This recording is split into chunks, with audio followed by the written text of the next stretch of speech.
ಹೇಗೆ ಉಂಟು, ಈ ಮದುವೆ ಹೇಗೆ ಉಂಟು, ಅವನು ಹೇಗೆ, ಇವ್ರದ್ದು 100 ಚರ್ಚೆ.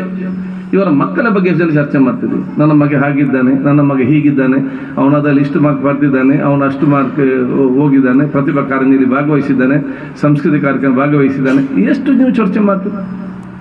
ನಿಮ್ಮ ಮಕ್ಕಳ ಬಗ್ಗೆ ನೀವು ಪುರ್ಸೊತ್ತು ಮಾಡೋದಿಲ್ಲ, ನೀವು ಚರ್ಚೆ ಮಾಡೋದಿಲ್ಲ. ಇವ್ರು ದೊಡ್ಡ ಜನ ಆಗಬೇಕಂದ್ರೆ ನೀವು ಶಿಕ್ಷಕ ಹೇಳ್ಕೊಟ್ರೆ ಮಾತ್ರ ಅವರು ಶಿಕ್ಷಕ ವರ್ಗದವರು ಸ್ವಂತ ಮಕ್ಕಳು ನೋಡುವ ಹಾಗೆ ಅವರಿಂದ ಆಗುವ ಎಲ್ಲ ಪ್ರಯತ್ನ ಮುಖಾಂತರ ಮಾಡ್ತಾರೆ. ನಿಮ್ಮ ಜವಾಬ್ದಾರಿ ಇದೆ. ನಾನು ಹೇಳಿ, ನೀವು ಬರೀ ಶಾಲೆಗೆ ಸೇರಿಸಿ ಬಿಟ್ಟರೆ ಆಗುದಿಲ್ಲ. ಟೀಚರ್ ಕೊಟ್ಟಂತ ಹೋಮ್ವರ್ಕ್ನ ಬ್ಯಾಗ್ ಅನ್ನು ಮನೆಗೆ ತಂದಾಗ ನೀವು ಅದನ್ನು ಓಪನ್ ಮಾಡದಿದ್ರೆ ಅವನು ಕೂಡ ಅಲ್ಲಿ ಇರ್ತಾನೆ, ಮರುದಿವಸ ಬರ್ತಾನೆ, ಟೀಚರ್ ಬೈತಾರೆ, ಮತ್ತೆ ಅವನಿಗೆ ಇಂಟ್ರೆಸ್ಟ್ ಇಲ್ಲ. ಅದೇ ಅವನು ಬಂದು ಬ್ಯಾಗ್ ಅಂತ ತಗೊಂಡಾಗ ಓಪನ್ ಮಾಡಿ ಏನು ಹೋಮ್ವರ್ಕ್ ಕೊಟ್ಟಿದ್ರೆ ಮಾಡಿಸಿ ಅವ್ನು ಕಲಿಸಿದ್ರೆ ಮರುದಿವಸ ಹೋಗಬಲ್ಲ ಆತ್ಮವಿಶ್ವಾಸ ಧೈರ್ಯ ಮುಖಾಂತರ ಕ್ಲಾಸಿಗೆ ಹೋಗ್ತಾನೆ. ಅದೇ ಅವನಿಗೆ ದೊಡ್ಡ ಮಟ್ಟದ ಆತ್ಮವಿಶ್ವಾಸ ಮತ್ತು ಶಕ್ತಿಯಾಗಿ ಪರಿವರ್ತನೆ ಆಗ್ತದೆ ಹೇಳಲಿಕ್ಕೆ ನಾನು ಸೂಚಿಸುವುದು. ಇದು ನಿಮ್ಮ ಜವಾಬ್ದಾರಿ ಆಗಿದೆ. ನೀವು ತಾಯಂದಿರು ಆಲೋಚನೆ ಮಾಡ್ಬೋದು, ನಾನೇ ಕಲೀಲಿಲ್ಲ, ನಾನು ಇವರಿಗೆ ಏನು ಕಲಿಸ್ತಂತ ನೀವು ಆಲೋಚನೆ ಮಾಡ್ಬೋದು. ನನ್ನ ತಂದೆ ಶಾಸಕರಾಗಿದೆ, ನನ್ನ ತಾಯಿ 4ನೇ ಕ್ಲಾಸ್ ಕಲ್ತದ್ದು.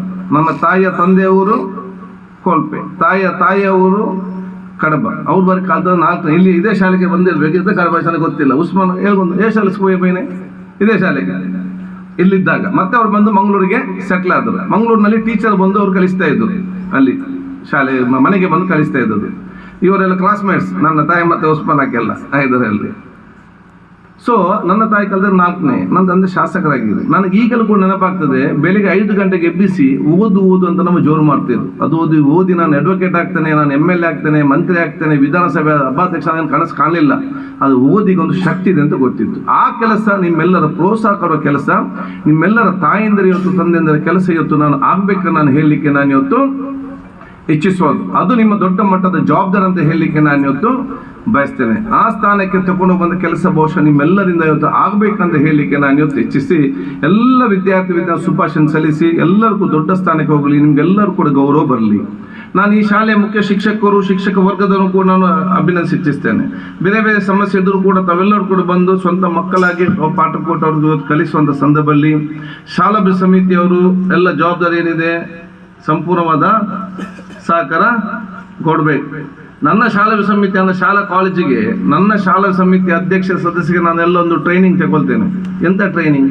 ನಾನು ಹೇಳುದು, ನೀವು ಶಾಲಾ ಸಮಿತಿ ಅಧ್ಯಕ್ಷ ಸದಸ್ಯ ಆದ ನಂತರ ನಿಮ್ಮ ಮೊದಲ ಕೆಲಸ ಏನಂತ ಹೇಳಿದರೆ, ಮುಖ್ಯ ಶಿಕ್ಷಕರ ಮತ್ತು ಶಿಕ್ಷಕರ ಟೆನ್ಷನನ್ನು ಕಡಿಮೆ ಮಾಡಿ. ನೀವು ಟೆನ್ಷನ್ ಜಾಸ್ತಿ ಮಾಡೋ ರೀತಿಯನ್ನು ಕೂಡ ಮಾಡಬೇಕು.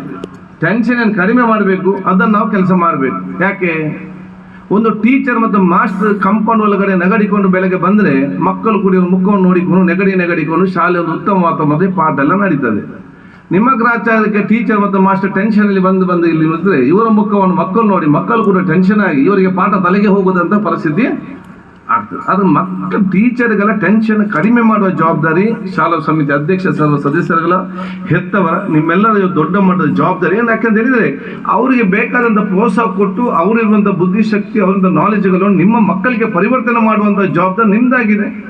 ನಿಮ್ಮ ಮಕ್ಕಳಿಗೆ ನಿಮ್ಮ ಕಲಿಸಿ ಪಾಠದಲ್ಲಿ ಶಾಲೆ ಮಾಡ್ಲಿಕ್ಕೆ ಆಗ್ತದ? ಸೊ ಅವರಿಗಿರುವಂಥ ಎಲ್ಲ ಕೌಶಲ್ಯತೆ, ಎಲ್ಲ ನೈಪುಣ್ಯತೆ, ಎಲ್ಲ ಮಾಹಿತಿಗಳು, ಎಲ್ಲ ವಿಚಾರಗಳನ್ನು ಅದನ್ನು ಬಹುಶಃ ನೀವು ಮಕ್ಕಳಿಗೆ ಟ್ರಾನ್ಸ್ಫರ್ ಮಾಡಬೇಕಾದ್ರೆ ಈ ರೀತಿಯ ವಾತಾವರಣ ನಿಮ್ಗೆಲ್ಲರಿಗೂ ಕೂಡ ಅಗತ್ಯ ಅಂತ ಹೇಳಲಿಕ್ಕೆ ನಾನು ಇವತ್ತು ಇಚ್ಛಿಸುವಂಥದ್ದು. ಆದ ಕಾರಣ ಈ ಒಂದು ಶಾಲೆ ಇವತ್ತು ಅಭಿವೃದ್ಧಿ ಆಗಬೇಕಾದ್ರೆ, ಮಕ್ಕಳ ಭವಿಷ್ಯ ಮುಂದೆ ಬಂದು ನಿಲ್ಲಬೇಕಾದ್ರೆ ತಾವೆಲ್ಲರೂ ಕೂಡ ಇದರಲ್ಲಿ ಒಗ್ಗಟ್ಟಿನ ಸಹಕಾರ ಕೊಡಬೇಕಂತ ಹೇಳಲಿಕ್ಕೆ ನಾನು ಇವತ್ತು ಬಯಸ್ತೇನೆ.